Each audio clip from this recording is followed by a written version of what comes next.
Does Steve Sarkisian have a favorite quarterback in the class of 2027? The signs are pointing to that answer being yes. We've got some details on today's episode of Locked On Longhorns. Intro.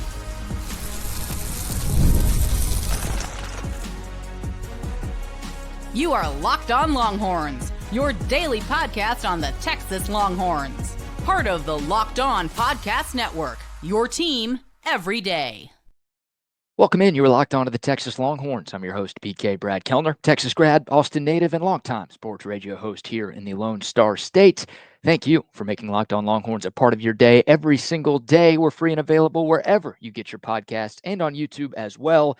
Please like, subscribe, leave a comment, and tell your Longhorn friends about Locked On, your team every day. Today's episode is brought to you by Monarch Money. Take control of your finances with Monarch Money. Use code LOCKEDONCollege at monarchmoney.com for 50% off your first year. Has Texas honed in on a top QB target for the class of 2027? Starting to look like the answer is yes. Four-star quarterback Peyton Houston from the Shreveport, Louisiana area was on campus this past Sunday, a couple of days ago, participating in the Texas Elite Camp. He actually picked up an offer during last year's Elite Camp over the summer, but he showed up again to the 2025 edition of the event. A lot of guys come to this one looking to pick up that Texas offer. It's mainly players in future cycles, class of 2027, class of 2028. Those guys are coming in here without offers, and they're looking to impress the Texas coaching staff and prove themselves in front of the Texas coaches in hopes of landing an offer.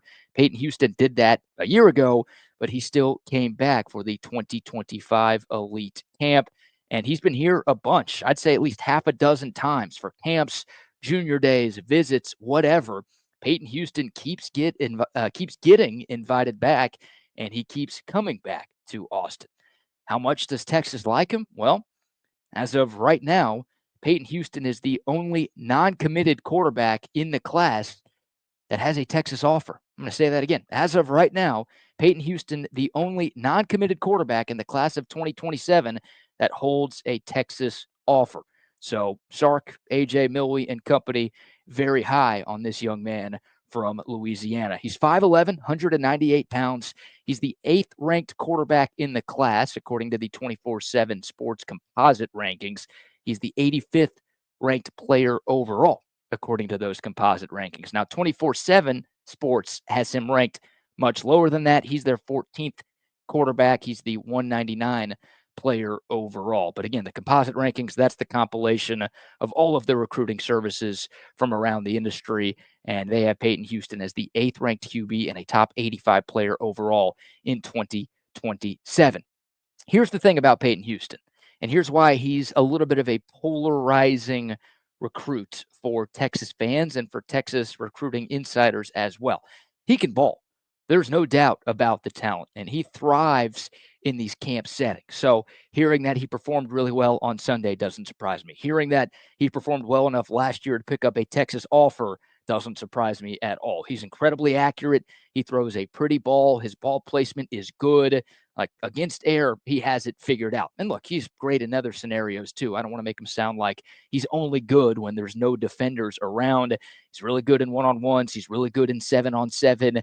And you look at his numbers from last season as a sophomore on his high school team, he threw for 4,480 yards, 38 touchdowns to just 6 interceptions. Also completed 70% of his passes as well. And he ran for 7 touchdowns on 6.5 yards per carry. So again, don't want to make it seem like, oh, he's only good in the camp setting, but the camp settings are set up for guys who are more accurate. And Peyton Houston is incredibly accurate. So he stands out when he goes up against his peers when it comes to events and atmospheres like that. So what's the issue? Well, the problem with Peyton Houston, if you want to call it a problem, it's his size. He's 5'11", and he's just shy of 200 pounds. And you might ask, okay, why is Peyton Houston ranked so low? You talked about his skills. You talked about the stats. What's the issue here? And why is Texas interested in, a guy that one reputable recruiting service has as the 14th best quarterback in the class? It's Texas. It's Sark. Shouldn't they be going after the Arch Mannings and the Quinn Ewers of the world? What's the deal here? Well, the ability is better than the ranking. But a lot of these recruiting services rank their players based on what type of NFL prospect that they think the recruit is going to be. Like I know 24/7 Sports does this. I know that for a fact. Like they rank their 5-star guys basically as guys that they feel are going to be future NFL players and future high draft picks when their times in college have come to an end. I'm not breaking any news to anybody. Size matters when it comes to quarterback play. Remember that, guys. Size matters, but especially it matters when it comes to quarterbacks. You look at every draft from 2016 to 2025 this year, there's only been 4 QBs that were under 6 feet that were drafted at all.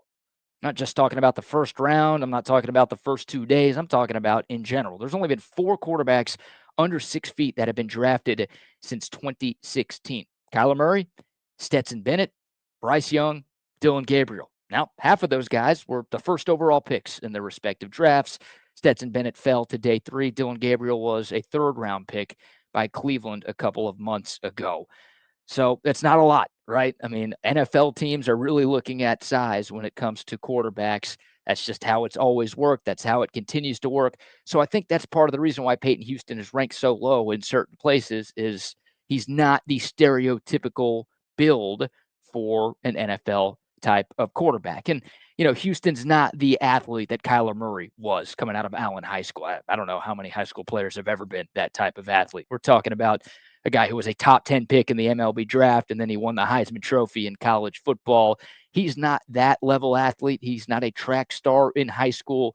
So he's not, he can run it pretty well, but he's not that kind of dual threat player. So again, that's why I think, and from people who I've talked to behind the scenes, that's why Peyton Houston is not as highly regarded as some of the other quarterbacks in the class of 2027. But from a stat standpoint, from an ability standpoint, from an arm talent standpoint, I think there's a lot to like. And I think Texas fans should, I think most do, give Steve Sarkisian the benefit of the doubt when it comes to evaluating quarterbacks. He's been great at that for a long time, even predating his time in Austin. That's kind of the reason Steve Sarkisian got the job in the first place, because of how well he's worked with quarterbacks over the years. Obviously, we saw him coordinate that incredible 2020 Alabama offense too, and turn Mac Jones, 3-star, not a great athlete quarterback, into a Heisman finalist and a national championship winning quarterback. So I think Sark has earned my trust. I know Sark has earned my trust. I think he's earned the trust of most of Longhorn Nation when it comes to who he's going after at quarterback. And look, we're talking a lot about the NFL draft and what, Peyton Houston could be on Sundays down the line. There have been plenty of short kings who have been amazing college quarterbacks. And that's Steve Sarkisian's number one priority. He's looking for guys who are going to help him win at Texas. He's not looking for, this guy's going to be a first-round pick. I've got to take. No, he's trying to find guys that he believes are going to help his team compete for national championships in college. So Texas isn't looking at only size when it comes to their quarterbacks, nor should they. But it is worth bringing up.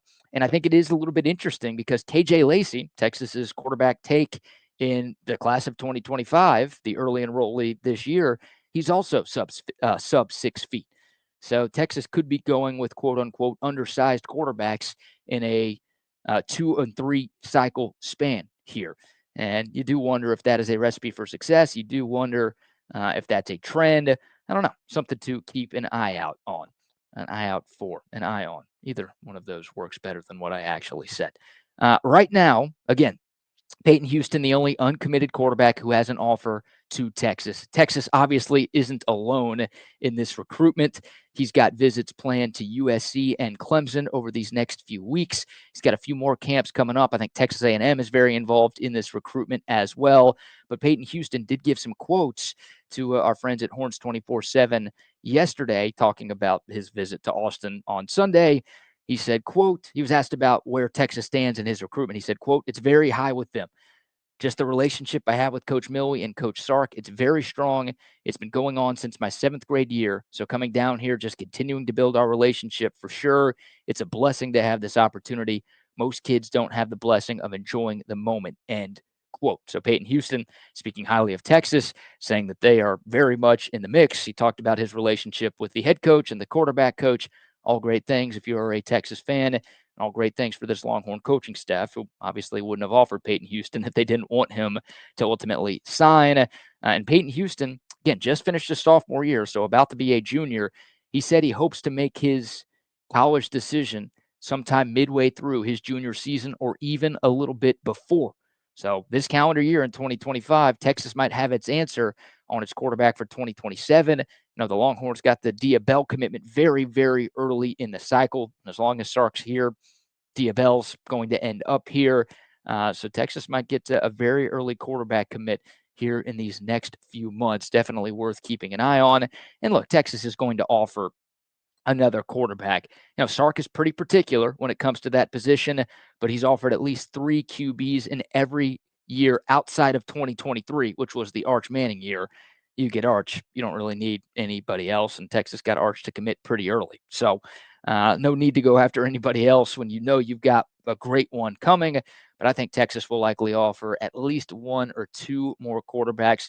They're going to sign at least one because they've signed a quarterback in every year of the Steve Sarkisian era. But it's a loaded QB class. Remember the name Kavion Bryant from Palestine, Texas. He's the 3rd-ranked QB in this class. He will be in Austin on Thursday. Doesn't have an offer yet, but he might get one later this week. But again, the tea leaves are starting to point to Texas being very high on Peyton Houston.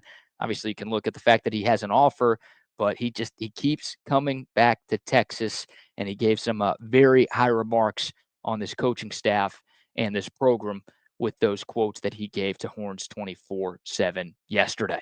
All right, we'll take your thoughts. Comment below your take on Peyton Houston, your take on the quarterbacks in general for the class of 2027. And does the lack of size concern you a little bit? Or are you like me and you just kind of trust Steve Sarkisian to know what he's doing when it comes to QBs? Comment below with your thoughts.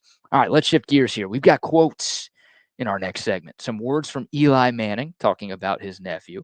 And also, new Longhorn tight end Jack Endries had a recent sit down with a member of the Cal media, of course, the place that he's transferring from. He talked about his decision to transfer to Texas, and I think it should excite you if you are a Longhorn fan. We'll get to that coming up next, right here on Locked On Longhorns. But first, a word for our friends at Monarch Money. You ever check your bank account and wonder, where'd all my money go? Between dining out, entertainment, online shopping, it is easy to lose track of your spending. That's where our friends at Monarch Money come in. They are your personal CFO, giving you full control and visibility over all of your finances. This isn't just a budgeting app. This is a complete financial command center, and everything is right there in one place. So you don't need that folder on your phone with 10 different apps anymore. No, it's one app. It's all there in one place. Track all of your credit cards, your debit cards, your investments, your spending, your bank accounts, everything you need, again, in one place. So you can stop just managing your money and start actually building wealth. It's the all-in-one convenience. It's super easy. And if you have a partner as well, it's super easy to combine your accounts to keep things all in one place for both of y'all to look at. Monarch Money is offering 50% off for Locked On viewers and listeners. Just use the promo code Locked On College at monarchmoney.com. You're going to get 50% off your first year, just like that. Again, monarchmoney.com is the website. Locked On College is the promo code. You type that in, you're going to get half off your first year from our great friends at Monarch Money. All right, welcome back to Locked On Longhorns, your team every day. We've got quotes in this segment. We will start with Eli Manning talking about Arch Manning, a recent interview with CBS Sports. Eli talked about a number of different things, but of course he was asked about his nephew, who's about to take over as the starting quarterback for the Texas Longhorns. And here's what Eli said about Arch. Quote, I think Arch has done a great job on just how he's handled these first 2 years of his college career. He's earned the respect of his teammates, his coaches, through his hard work, his dedication. I'm excited to watch him this year. You see that hunger with him. He wants to get better. He wants to learn. He wants to ask. He asks me great questions. So I'm excited to be there as a part of his journey. End quote. That's good to hear. I mean, look, one of the best things that Arch Manning brings to the table is the fact that he has maybe the best support system and the best group of mentors that any first-year starting quarterback has ever had in college football. I mean, Grandpa Archie and Uncle Peyton and Uncle Eli, and obviously Cooper was a tremendous athlete who would have had an NFL career as a receiver if not for a career-ending injury. I mean, Peyton and Eli, two of the most successful quarterbacks of this generation, 4 Super Bowls combined between them. Peyton in the Hall, Eli's going to be in the Hall. Everybody knows all of these things. But yeah, Arch has so many different people that he could turn to, so many people that he can ask questions to. And we've heard Peyton talk about this. We've heard Eli talk about this before. Sounds like Arch is like, he's willing to pick and he wants to pick his uncle's brains about what he needs to do, what he's doing right, what he's doing wrong. He's got that hunger and that drive to get better. Sark has talked about that a ton too. It's like Arch Manning didn't come in here like, well, I'm next of kin in the first family of football. You know who my uncles are. You know who my grandpa is. Like, why do I have to work hard? I don't need to do any of this stuff. I'm different. You guys are something else. No, I mean, Sark has always said that Arch Manning has worked and he's acted like just one of the guys, and he's done what he's needed to do to get to this spot. And that's one of a billion reasons why I think every Longhorn fan is excited to see what this program looks like with Arch Manning under center. And yeah, it's cool that and he's got Eli and Peyton in his corner. One more quote here. This is from Eli talking about Arch's first game this coming season, right? How about that? I know Arch Manning started 2 games last season, and he's appeared in a number of games in his college career, but his first start in his first year as a true starter, that game on August 30th against Ohio State. Eli was asked about Arch opening up the year against the Buckeyes. He said, quote, "It's not going to be an easy task. You open up kind of your college career at Ohio State, the defending champs on the road, but it'll be exciting. And I'm just happy for him because I know how hard he's worked," end quote. So kind of vanilla there from Eli. But yeah, I mean, it's Arch Manning has worked incredibly hard to get to this spot. He's done all of the right things. He's said all of the right things. He's somehow stayed out of the limelight. I mean, the biggest, outside of NIL deals, I guess you can call those headline grabbers, but like the biggest off the field thing that has happened to Arch Manning during his college career was him losing his student ID like a couple of months into his freshman year. I mean, the guy has a giant, forget microscope, he's got telescopes on him everywhere he goes. And to this point, he's been a model citizen, a model student, and a model teammate who has, I think, earned the respect of that locker room. There might be people in that Texas locker room when Arch got to campus like, all right, here's the Manning. I got to be nice. I got to suck up to it. No, he's earned it. And Arch Manning has talked about trying to have meals with different players in that locker room every day.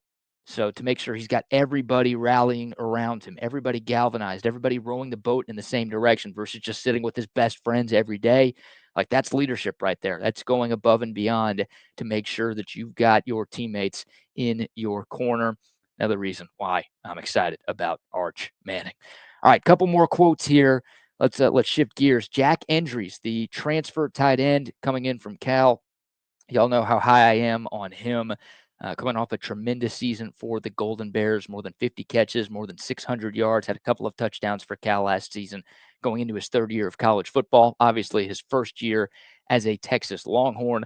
I think he's got a chance to be an all SEC player this year. He was asked, he did a recent interview with Cal Golden Bears on SI, and he said his 2 primary reasons for why he transferred from Cal to Texas or the chance to play for a program that has a chance to win a national championship, and also the spotlight to perhaps help him get drafted higher next year. That all makes sense. No disrespect to Cal football. If Jack Endries stays at Cal, he's not competing for a national championship in his college career. Maybe at some point down the road, Cal will be in the mix again, but this next year or two, yeah, I don't think the Golden Bears are going to be making the playoff, let alone making deep runs into the playoff like Texas has. So that makes sense. Compete for a national title. And also, I mean, look at the last 2 tight ends that have come through Texas. Jatavion Sanders, Gunnar Helm. Great seasons. JT had 2 as a starter. Gunnar Helm was phenomenal, setting school records in 2024 in his 1 year as a starter. Both of those guys ended up getting drafted in the mid rounds of the NFL draft. Like, it just goes to show you that, okay, if you have a good year in the Steve Sarkisian offense at Texas, you can hear your name called on draft weekend. And Jack Endries not being shy about those being his intentions.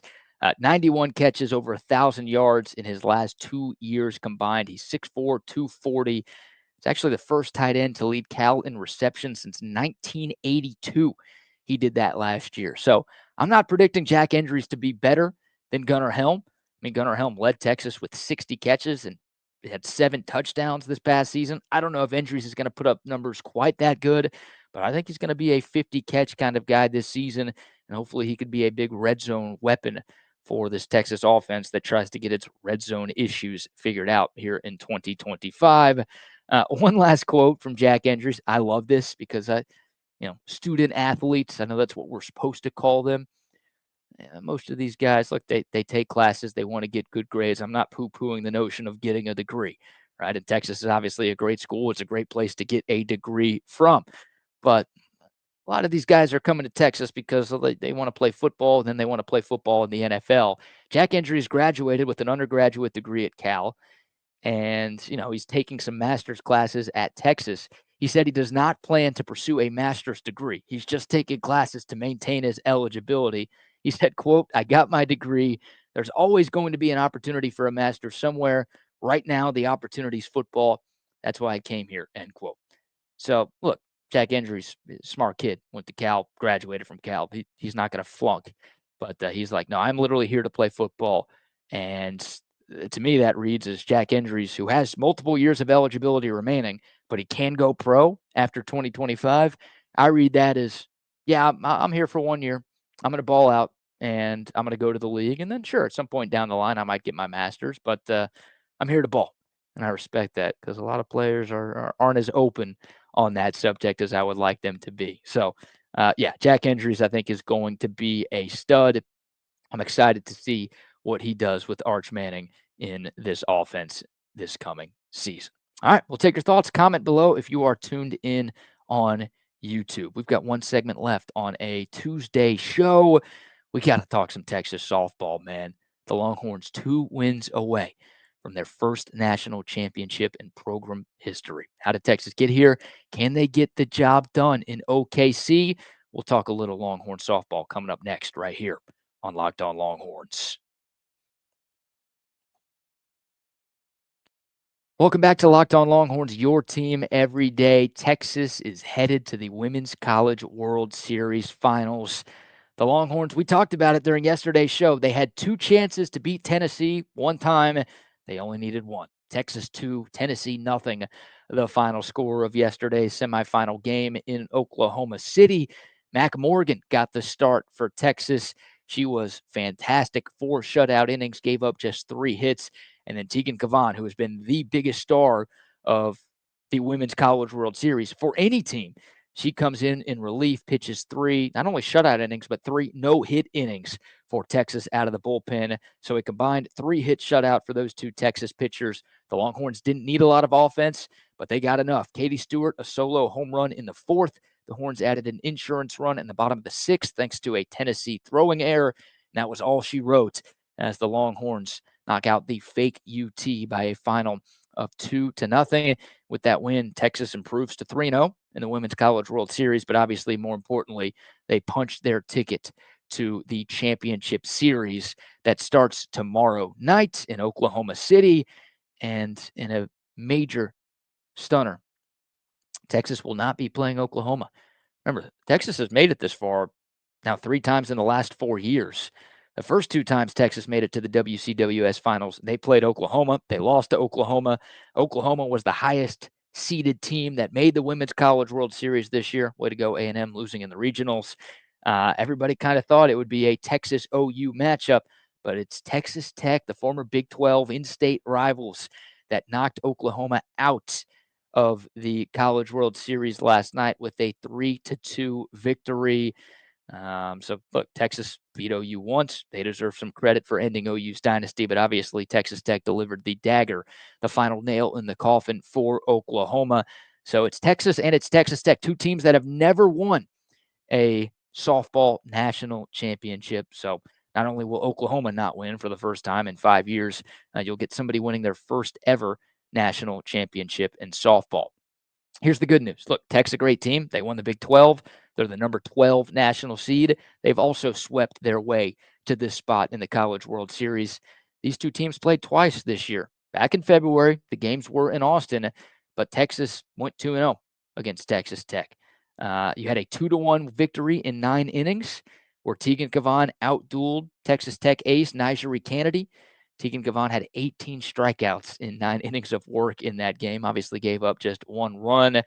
And Texas won the other game against Texas Tech 11-0 in a run rule, a 5-inning run rule. So the Horns 2-0 against this very same Texas Tech team. Again, that was back in February, almost 4 months ago.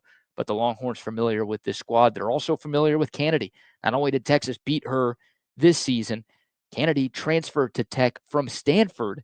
Texas played Stanford twice in last year's Women's College World Series, and Tegan Cavan outdueled Nigeri Kennedy both times a year ago. Texas won 1-0 in one game. They won 4-0 in the other game. And Tegan Cavan pitched 2 one-hit shutouts against the Cardinal last year. Again, different team, but she was better than the opposing pitcher. And for all this talk about Nigeri Kennedy, she deserves it. I mean, she got $1 million to transfer to Texas Tech, the first $1 million college softball player in the history of the sport. That's a big deal. She is a beast. Tegan Cavan's been better than her, not only in those head-to-head matchups, but you look at their numbers in this Women's College World Series. Kennedy's got more strikeouts, but Cavan's given up less runs to this point. So it's going to be fun. I mean, that's your pitching matchup for sure in Game 1. We'll see if Kennedy pitches every night. I think if this series goes to a Game 3, it is a best of 3, by the way, starting tomorrow. So Game 1 Wednesday, Game 2 Thursday. If there is that winner-take-all game, it will happen Friday night. We're going to see that pitching matchup at least once, probably twice. In these 3 games. Hell, you might see both of them in all 3 games these next couple of days. But again, the good news is Texas should have some confidence against Kennedy because they've beaten her 3 times in the last year. And Texas should have confidence in their ace, Tegan Cavan, who has been sensational all year long and has elevated her game to another level in the Women's College World Series. So tip of the cap to Mike White, tip of the cap to the entire Texas softball team. They've made us incredibly proud. And again, 2 wins away. You don't have to play OU. It's not going to be easy. Texas Tech just beat OU too. Texas Tech's a hell of a team. But, man, you've got a golden opportunity in front of you here. The Longhorns need 2 more victories to win the national championship. Hook 'em Horns. All right, that's going to do it for today's episode. If you made it this far, number 1, thank you. Number 2, please remember to like, subscribe, rate 5 stars, share, leave a comment, all of those great things. We really do appreciate y'all making Locked On Longhorns a part of your day. For your next listen, check out the Locked On Portal Show with Brian Smith. He's got you covered with transfer portal news, with college football recruiting, with everything you need to know to be the most informed college football fan out there. You can find the portal on YouTube or wherever you listen to your podcast. More preview of Texas Tech softball, more Texas football recruiting conversation. We might do a little bit more Texas baseball cleanup as well on tomorrow's show. Never a dull moment on the 40 acres, and we're talking everything right here on Locked On Longhorns. But that'll do it for today. Appreciate y'all tuning in. Until next time, horns up, mic's off. We'll see y'all soon. This is Locked On Longhorns.